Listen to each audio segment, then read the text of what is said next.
আজকে প্রায় ১ মাসের জন্য আমার ওয়াইফ এবং ছেলে বাংলাদেশ যাচ্ছে। তাই আমি ওদেরকে অটোয়া থেকে টরন্টোর এয়ারপোর্টে প্লেনে উঠানোর জন্য যাচ্ছি। তো আমাদের লাগেজ সব গুছানো হয়ে গেছে। তাই আমি এখন গাড়ির পিছনে এগুলো ভরছি বা তারপর আমরা টরন্টোর উদ্দেশ্যে রওনা হব। অলমোস্ট আমাদের প্রায় ৫টা বড় লাগেজ এবং ২টো ছোট লাগেজ, সাথে হ্যান্ডব্যাগ। আমাকে ঠিক ৫ ঘন্টা ড্রাইভ করে অটোয়া থেকে টরন্টো এয়ারপোর্টে যেতে হবে। মাঝখানে হয়তো কিছু সময়ের জন্য বিরতি নিই।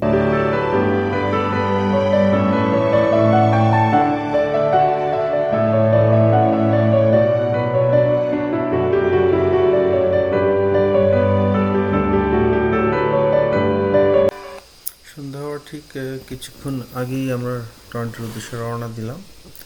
তাই অল্প কিছু পথ যাওয়ার পরপরই অন্ধকার নেমে আসলো।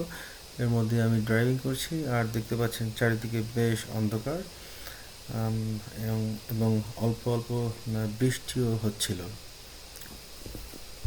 প্রতি ৬০ থেকে ৭০ কিলোমিটার ড্রাইভিং করার পর আমরা একটা করে অন রুট পাই। সো অন রুট মানে হচ্ছে যেখানে আপনি গাড়ি থামাতে পারেন, কিছু ব্রেক নিতে পারেন কিছু সময়ের জন্য, সাথে কিছু খাবার দাবার খেয়ে নিতে পারেন, ওয়াশরুমে যেতে পারেন। আর প্রত্যেকটা অন রুটে একটা করে গ্যাস স্টেশন আর কিছু খাবারের দোকান আছে।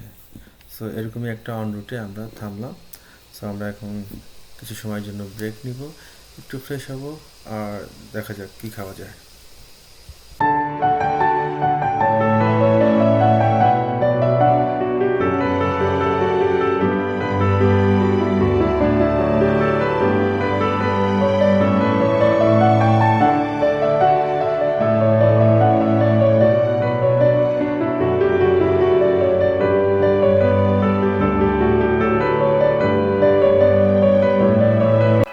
এখান থেকে আমরা কফি, পটেটো ওয়েজেস এবং ডোনাট নিয়ে আবার ড্রাইভিং শুরু করলাম।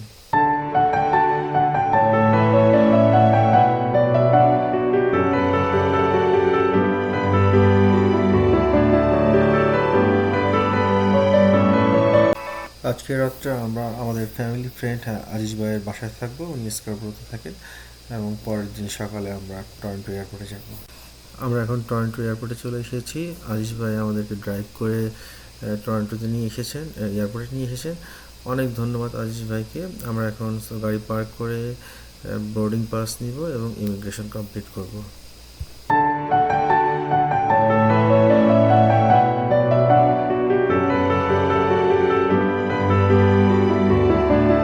বোর্ডিং পাসের জন্য আমরা লাইনে দাঁড়িয়েছি। লাইনটা কিছুটা লম্বা। এখানে আমাদের বোর্ডিং পাস দেওয়া হবে এবং আমাদের লাগেজের ওজনগুলো মাপা হবে। ওরা বাংলাদেশ বিমানে যাচ্ছে। অলমোস্ট ১৭ ঘন্টার একটা জার্নি। আর এই যে দূরে বাংলাদেশ বিমানের চেক ইন সাইন দেখা যাচ্ছে। শেষ মুহূর্তে বিদায়ের পালা, তাই বাপ ছেলের আবেগঘন দৃশ্য। ঠিক ৫:৩০ ওদের প্লেন। আর মাত্র আধা ঘন্টার মধ্যেই ওরা চেক ইন করবে।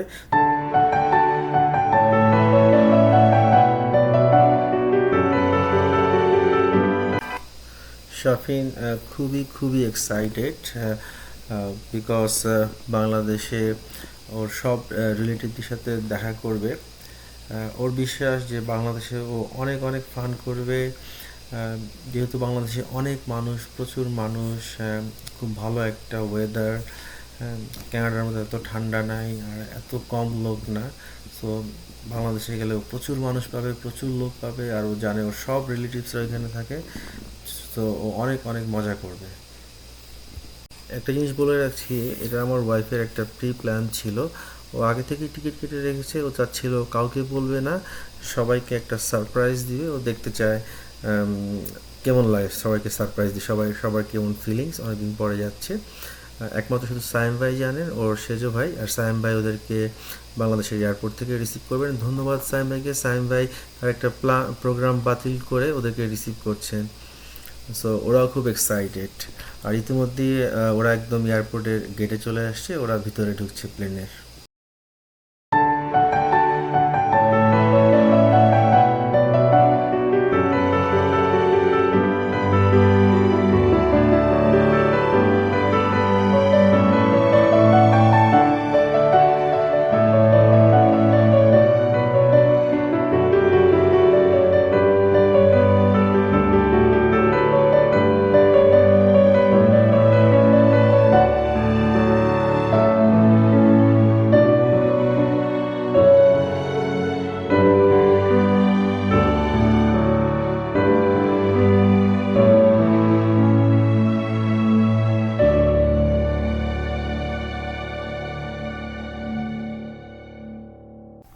বাংলাদেশ বিমান ঢাকার উদ্দেশ্যে রানওয়ের দিকে আস্তে আস্তে এগিয়ে যাচ্ছে এবং কিছুক্ষণের মধ্যেই আমাদের চোখের আড়াল হতে যাচ্ছে। ধন্যবাদ সবাইকে ভিডিওটি দেখার জন্য। ভালো থাকবেন সবাই।